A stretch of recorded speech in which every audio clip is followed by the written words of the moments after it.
با دوستم تو کافه نشسته بودم. بی وقت راجب مشکلاتمون و ناراحتیمون صحبت میکردیم. یه لحظه صحبتمون رو قطع کردم. گفتم بیا یه سر حرفای مثبت بزنیم. دوتامون سکوت کردیم. بغض گلمو گرفت. سعی کردم با نوشیدن لاته روی میز بغضم پنهون کنم. بعدن که به اون لحظه فکر کردم دیدم همون نوشیدنی نکته مثبت همون لحظه بود.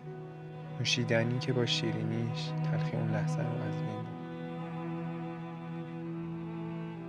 صبحانه‌ای که مادرم برام حاضر میکنه، آرامشی که تو اتاقم دارم، کارایی که بهشون علاقه دارم و انجامشون میدم، حرف کردن دست دور لیوان گرم، کتاب خوندن بدون اینکه بفهمم ساعت‌ها گذشته، لایه لایه لباس پوشیدن برای رفتن زیر بارون، گوش دادن به موسیقی با چشمای بسته،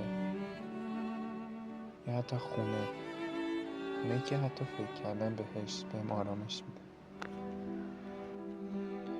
اینا همون چیزهای کوچیک و مثبتی هستن که نادیده میگرفتمشون، شاید به خاطر تکرار بودنشون.